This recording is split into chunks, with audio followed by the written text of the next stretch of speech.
C'est un podcast Vivre FM. L'invité du 7-9 avec Épatant, le magazine qui nous bouge. Et il est 8h45, c'est l'heure du quart d'heure de Stéphane Edelson. Vous connaissez l'expression passer un mauvais quart d'heure. Avec lui, c'est un excellent quart d'heure que l'on passe. Bonjour Stéphane. La vitesse à laquelle va passer ce quart d'heure, c'est extraordinaire. Faites péter le générique s'il vous plaît.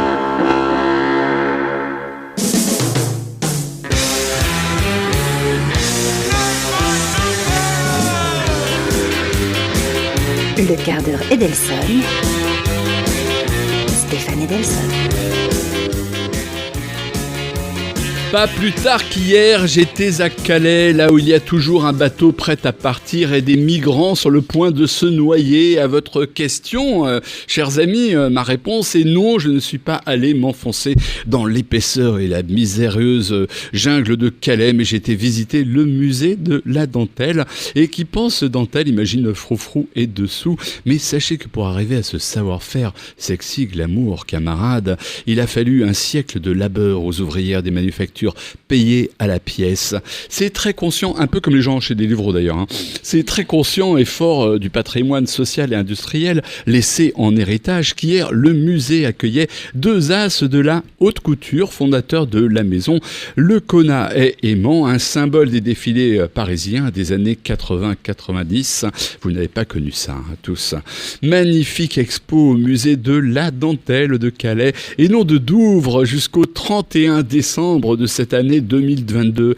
Alors pour les adeptes des soies de Syrie, des crêpes Georgette, des dentelles lamées et des dos nus comme on n'en voit pas chez Jackie Michel, hélas, ni aux soirées de l'ambassadeur, parce que pour passer la tête dedans, vous n'avez pas intérêt à taper dans le Ferrero Rocher, voilà. Mais voilà qu'au début de ce nouveau siècle 2000, là, le Kohanet et Aimant ont quitté la rue du Faubourg Saint-Honoré et mis les bouts pour ouvrir une usine en Inde, une usine éthique et toc pour les mauvaises langues, et se lancer dans la haute couture avec une fabrication proche du zéro rejet et des matières naturelles sans cuir ni fourrure, plongeant à la recherche d'une fibre bio non polluante. Ils nous offrent la primeur de leur travail, une douzaine de créations à base de rami. Vous savez ce que c'est le rami ? Non, pas du tout. Eh bien, le rami est une fibre indigène du nord de l'Inde, cultivée sans engrais ni pesticides, qui pousse dans l'état du Maghalaya. Le Maghalaya, ça fait rêver, ça sent déjà l'Himalaya, l'Everest, le réchauffement climatique évidemment. Et l'état du Himalaya, il y a cette fibre, le rami, mais elle est pleine de, on va dire, de sève, et d'une sève qu'on ne peut enlever que par des produits chimiques. Et là, ils sont en train de mettre au point une méthode où on peut enlever la sève qui empêche d'utiliser la fibre par des produits non chimiques. Et c'est une fibre qui ressemble un peu à l'ortie, voilà, dans l'idée. Autrement, elle est encore plus longue, voilà. Alors, c'est une expo idéale pour accueillir mon invité, grand reporter et tenant de la révolution écologique, candidat en ballottage, plutôt favorable dans le 18e, là où sont nos studios, et venant lui aussi de la région de Calais, même de Boulogne-sur-Mer, là on pêche du poisson et pas des migrants. Homme avenant avec un physique de héros de western, battleur et malin comme Ulysse, j'ai le plaisir d'accueillir Aymeric Caron. Aymeric, bonjour. Alors, il y a un petit souci, c'est que vous n'êtes pas là, parce que Aymeric est venu, mais il n'a pas pu rentrer dans notre radio, car il n'avait pas de passe sanitaire. Et oui, ça semble un peu tellement 2021, mais à Vivre FM, pour rentrer dans le bâtiment, et là on peut s'écharper pendant des lustres sur le règlement du bâtiment et sur la loi française, eh bien on ne rentre pas sans passe sanitaire, donc il n'a pas pu rentrer. Je le salue du café où il est, où il nous écoute.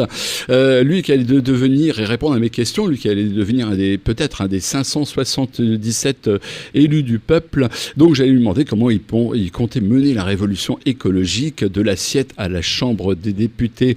Alors parlons pas de politique. S'il est élu et qu'il reste dans l'opposition, qu'est-ce qu'il pourra faire ? Toutes ces questions restent en suspens. Et si finalement la France insoumise obtient une majorité relative, est-ce qu'elle fera alliance avec la Macronie ? Et s'ils ont la majorité, alors là, qu'est-ce qu'il deviendra ? Est-ce qu'il sera ministre des Affaires révolutionnaire écologique? Eh bien, on le saura la prochaine fois que je pourrai m'entretenir avec lui ou qu'on pourra le recevoir. Voilà.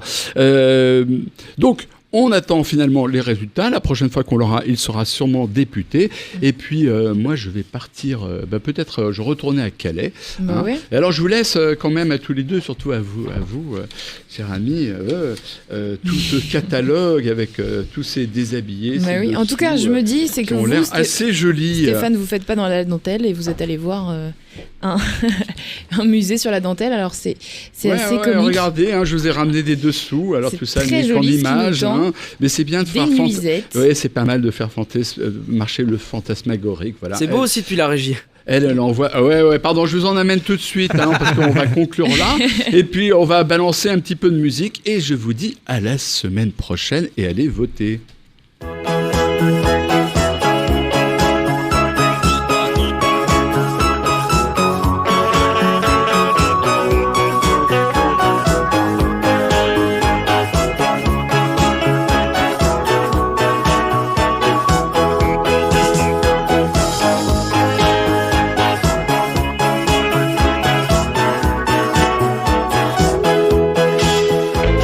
C'était l'invité du 7-9 avec Épatant, le magazine qui nous bouge.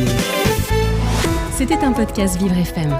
Si vous avez apprécié ce programme, n'hésitez pas à vous abonner.